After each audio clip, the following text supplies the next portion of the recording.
You are looking at Julian's pronunciation guide, where we look at how to pronounce better some of the most mispronounced words in the world, like this other curious word. But how do you say what you're looking for today?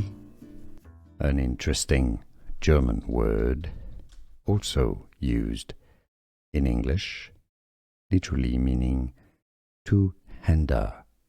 It's a type of large two-handed sword. In German, it's pronounced as Zweihander. Zweihander. Zweihander, double-handed essentially. Now in English, it's said as Zweihander or Zweihander. Here are more videos on how to pronounce more confusing words and names too many mispronounced. Like this video if you found it useful. I appreciate your support. I'll see you soon and thanks for watching.